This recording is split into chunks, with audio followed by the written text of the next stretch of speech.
If I determine the enemy's disposition of forces while I have no perceptible form, I can concentrate my forces while the enemy is fragmented. The pinnacle of military deployment approaches the formless. If it is formless, then even the deepest spy cannot discern it, nor the wise make plans against it. Sun Tzu, The Art of War. So, something that always bothered me whenever I was reading about the fall of Rome is how did the barbarians actually do it? You had a civilization in the full Roman Empire that was something like 50 to 70 million people. There were hundreds of thousands of professional soldiers, plus mercenaries, auxiliaries, allies, local militias, all that sort of thing. And I'd be surprised if there was really more than a couple million barbarians total who invaded Rome from all directions. So I always kind of wondered, how are they able to do this? How are they able to bring Rome to its knees despite their economic and population disadvantages? And I think the best way to understand it is barbarians, and in particular nomads, practice what could be considered an extreme form of conscription. Now, historically, in a lot of cases, conscription is applied to a greater extreme by smaller countries because it allows them to field a force much larger than would be expected, and they can match a much larger country who just has a professional army or has much more limited conscription. Like, let's pretend in this example, Belgium has a population of 10 million, and they're able to, through conscription, have a reserve of 2 million people who can be called up in the event of war. And the US has a population, this example, of 200 million, and it has a standing army of about a million people. Granted, the standing army is going to be way better, but it allows small countries to field armies that will rival the military of larger countries. And this very much is the case with barbarians because essentially all adult males are part of the army. They've grown up largely, at least living a hard life, but generally speaking, they know how to hunt at least. They know how to ride horses. They're at least some use in combat. So when you put it into that perspective, let's say a Roman field army is 40,000 people. A barbarian tribe of 100,000 might be able to field 30, 40,000 people. So once you start thinking about it that way, the actual number of soldiers is a lot closer than you'd think, even if the Roman population is something like 10 times to 20 times the size of the barbarians. And this is true for all nomadic empires. Even once you start getting into the Chinese situation and Persia and that sort of thing, sedentary populations can just not support an army that's significantly bigger than nomadic populations. Nomadic populations also have the advantage of being better able to live off of the land.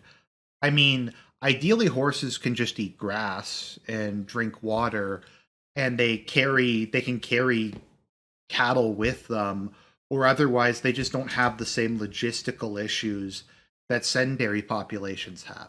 They're also able to concentrate all of those forces into one area. They don't have to worry about things like garrisons, protecting cities, or anything. So the units can, that whole population can move together, or you can do what the Mongols did and divide it up into largely self sufficient groups of 10,000.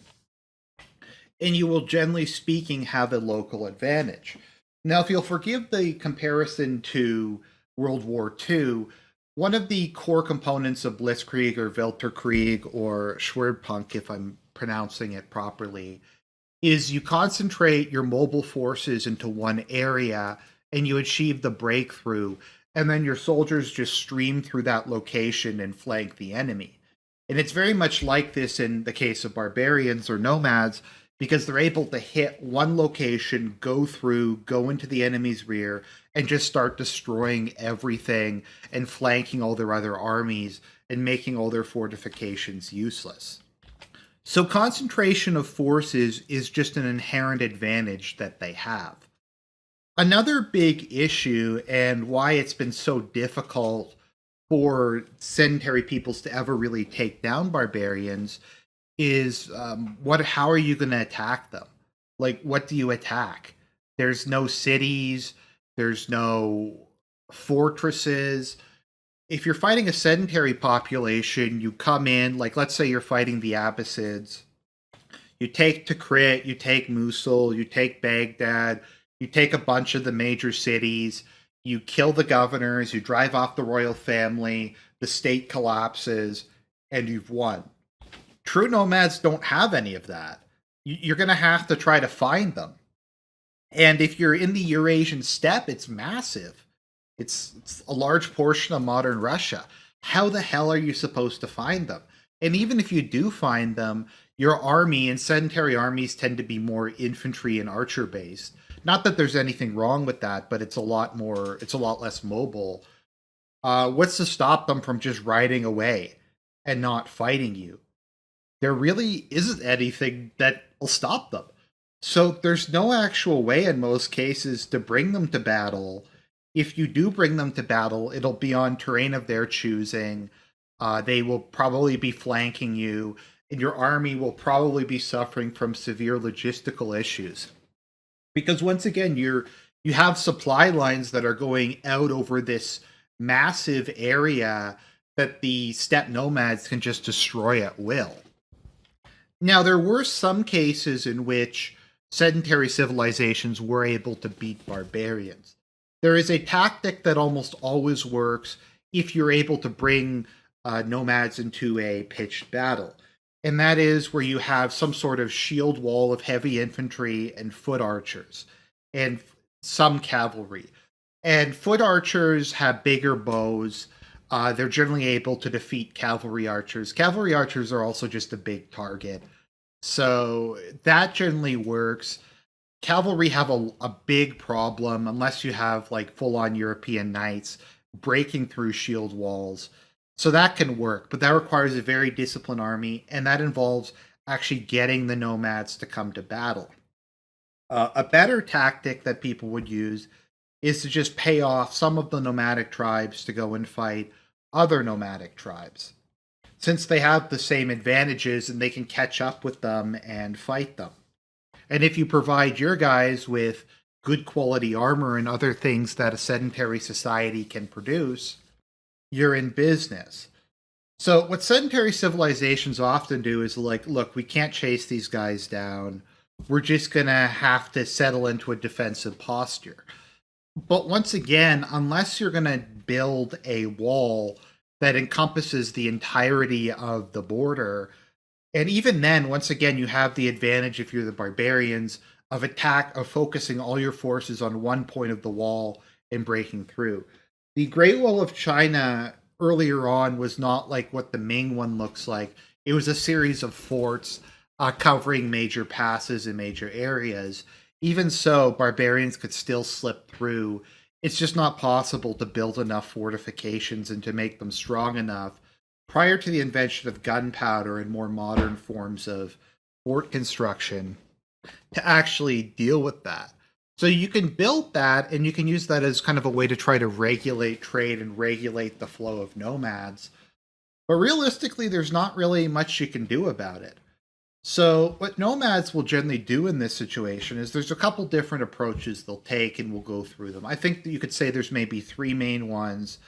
They persist as a pure nomadic empire, and they extort the various sedentary peoples and other tribes and live off of the proceeds of that. There's the nomads who conquer a sedentary people and assimilate with them. And then there's the rarest case, which I can only really think of the Turks as being the example, or I guess maybe the Arabs as well, of a nomadic people who conquer a sedentary people and the sedentary people assimilate with them rather than the other way around. So let's look at the first case, the pure nomadic empire. So how these generally work is you will have the inner tribe who will be from a common language family, or they'll be somewhat related or something, and they are the core of the population. Then you'll have outer tribes who are weaker and do work for the inner tribe in exchange for goods, services, money, that kind of thing. And then finally, you'll have the tributary populations. Now, because you're nomads, you can cover a huge area And you can have all kinds of different farmers and cities and stuff basically pay you to go away. There's a very good mission in Age of Empires 2, The Conquerors, where you pay as Attila the Hun, and you have to go and just destroy Roman buildings to get them to pay you money to go away. I know the description of the mission is really funny. It goes, do not be hesitant to spend money to recruit more troops. The Huns make money by destroying things, not by being conservative. And in a lot of cases, this arrangement works out really well for the nomads. They can go and demand things like silk, weaponry, armor, spices, grain, foodstuffs, all kinds of things that are produced in a sedentary society by skilled craftsmen. They have access to, and they don't even have to work for it. They can keep going out and running around in their traditional way of life, but they can also have all these luxury goods they extort. And it's not just luxury goods. When you get into some of the more Westernly groups, who would have the Crimea and parts of the Ukraine as tributaries, they could just, on a yearly basis, go into the villages who pay them tribute, and that's their grain supply. They just take the grain supply. They don't have to grow it. They don't have to worry about food. They just go in and they take it from these tributary peoples. And the tributary peoples can try to fight back, but they'll basically get destroyed. The barbarians will do some sort of punitive expedition. They'll come in, they'll burn cities, they'll burn farms, they'll steal anything that isn't on fire or bolted down, and go back off into the wilderness. So, in almost all cases, it's better to just pay them off to go away. And once again, there's really no solution to this. Normally, what happens is they just keep increasing their demands until the sedentary population decides to try to fight them, and then their army normally goes off to the middle of nowhere, gets destroyed either by ambushes or by some sort of disease or supply shortages. The barbarians go in and start sacking shit until the sedentary civilization pays them off again to go away. And it's a pretty good arrangement. Now, some of these nomadic peoples kind of get tired of how difficult the way of life is, and they decide, look, we have these sedentary peoples. They're really weak. They can't really seem to do anything about us. Why don't we just go in, take it over, and live a life of luxury? We can kill their nobility. We can replace their nobility. We can all be kings and queens, basically. Because once again, you'll have maybe the Persian Empire, we'll just say 30 million people, and you'll have a nomadic tribe of 300,000 who can go in and replace the upper and military class, and they can all be relatively well off. Now, the issue with this is a lot of the peoples who do this, pretty much all of them over time, with the possible exception of some of the Turkic tribes, when they form the Ottoman Empire, they become decadent over time. They lose their nomadic abilities. Even if they remain with a strong cavalry tradition, you start to get more factionalism, and it becomes more and more difficult to hold on. So normally what winds up happening is, in an attempt to control the local population, because it's just not really practical to keep them under military occupation forever, they'll often start to adopt a lot of the local customs.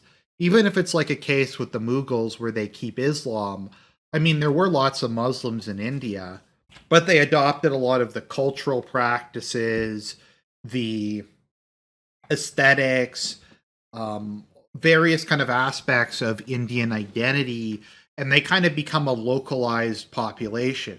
And even if the Hindus don't like being ruled by them, a Indianized Muslim government is much preferable to some weird steppe nomads from Afghanistan or Central Asia. And the Mongols very much tried to do that when they took over China. Kublai Khan, when he invaded the Sung dynasty, he did not carry out nearly the scale of atrocities that his predecessors had, because he intended to rule as a Chinese emperor. My understanding is the term Yuan or Great Yuan means origin or something like that, and it's taken from the Book of Changes, and it's an extremely traditional Han Chinese dynasty name. And he adopted the Son of Heaven. They adopted a lot of the trappings of a Chinese government. The Qing, when they take power, also try to do this, and they try to at least be tolerated, if not liked, by the local population. And as part of that, they're probably eventually going to have to start recruiting from the local peoples. They're going to start having to build more than cavalry because they have to garrison places and do assaults and stuff like that. So they're going to start recruiting infantry. And in a lot of cases, they just assimilate with the local population. The Mongols did in a number of the places they conquered.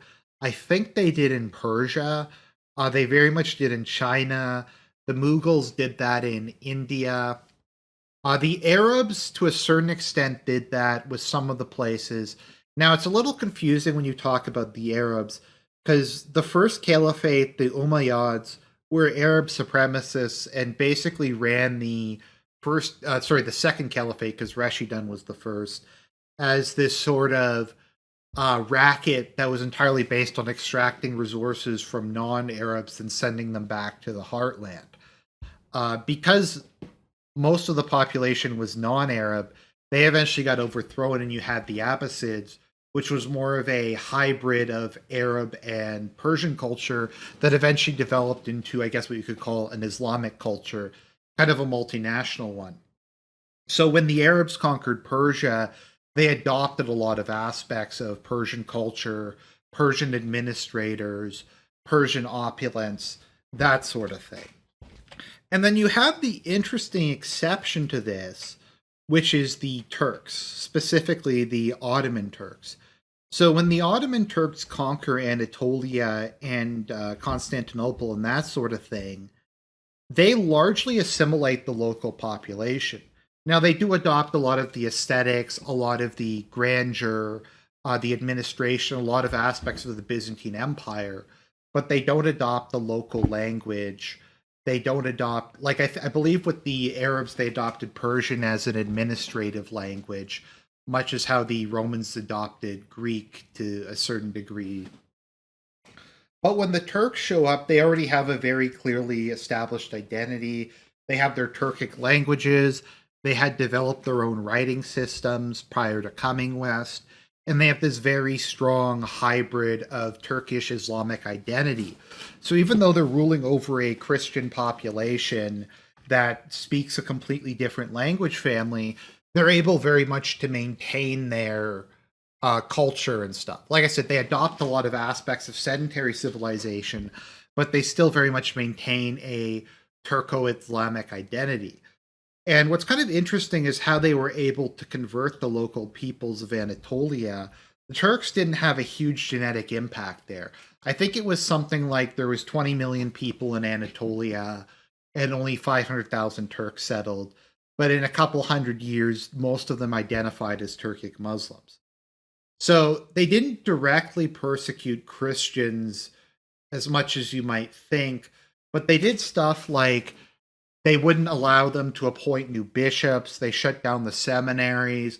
A lot of areas just lost out having priests. Catechism was basically non existent. And the local populations started to really forget what even Christianity was and how it was different from Islam. And they started to encounter Sufis and certain aspects of Sufi practice with music and stuff more resembled what they were used to in Christian ceremonies than kind of traditional Sunni ceremonies.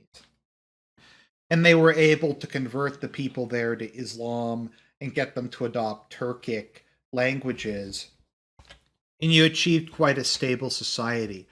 Another issue, and I know this is probably slightly off topic, is nomadic societies very, very rarely have primogeniture. Generally speaking, it's lateral succession or elective succession, where the chiefs will elect someone from the close relatives of the previous Khan or the previous chief, or or the oldest brother will inherit, or something like that. So, as with the Byzantines and a lot of other peoples who didn't have a clear succession system, This tended to lead to a lot of civil wars, to people's just breaking up, to just kind of a general disaster. And more often than not, this is what would bring down big nomadic empires. And this is kind of what ultimately broke down the Mongol Empire, where the various sons of Genghis Khan took different parts of the empire. Like, I think Jagatai took this area. I think he was the second son. Ogadai, I think, was the third son. The first son, who was probably not actually Genghis's son, took the Golden Horde. We had the Ilkhanate, which was another descendant, and then Ogadai's descendants ruled as the senior khans of the Yuan Mongol dynasty. That included Korea and attempted to include Japan, and I think Java was briefly a tributary of the Yuan dynasty. But it got split up and they kind of individually fell. The Yuan dynasty eventually fell to the Ming. The Jogadai, I think, lasted a bit longer. I forget what led to their destruction. I think it might have been Timur, actually. Timur largely destroyed the Golden Horde, and the Ilkhanate, I think, just got wiped out by the Turks and a resurgent Abbasid Caliphate. Oh, the Mamelukes. The Mamelukes came in. There's a bunch of different things that overthrew it. I don't think they were ever particularly popular among the Persian population. This is also kind of reminiscent with what happened to Charlemagne, who rebuilt much of the Western Roman Empire, but he divided it among his sons, and then they fought each other, and they were kind of unable. Now, to be fair, logistically and administratively, they probably could not have expanded any further to begin with, but that didn't help matters very much. And these kind of succession problems are a big issue.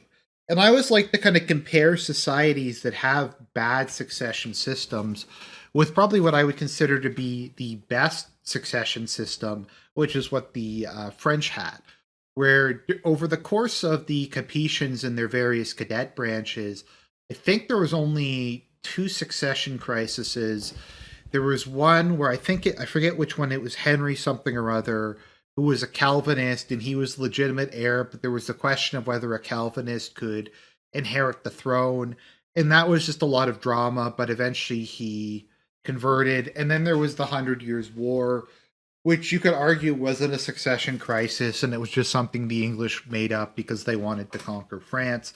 But they had extremely strict primogeniture, and so they didn't run into any of the kind of problems that the Byzantines did. And I'm probably getting way, way off topic, but the lecture series I got through talks a lot about the Byzantines. The Byzantines, almost none of their problems were a result of their military. Their military was very good, very well organized. They had good strategy tactics, good equipment. But the Byzantines are backstabbing cocksuckers. So what would generally happen is there would be a coup or a civil war, massacre in which the Turks just curb stomped them and took a lot of Anatolia, happened because the current emperor got betrayed and one of his generals caused a rumor that the emperor had been killed and everyone just fled and got slaughtered. And then he went back to Constantinople and there was like 5 other civil wars and they weren't able to push the Turks out. And just disasters like that just kept happening. So that was kind of, I think, the examples that we have. So hopefully you found that kind of interesting. I think people like when I do these history videos. Generally, after I read a history book or do a Great Courses lecture series, I like to do a video or two just kind of summarizing what I thought were the most interesting points and kind of the major historiographic things from it. So I hope you enjoyed the video. God bless, and more content to come.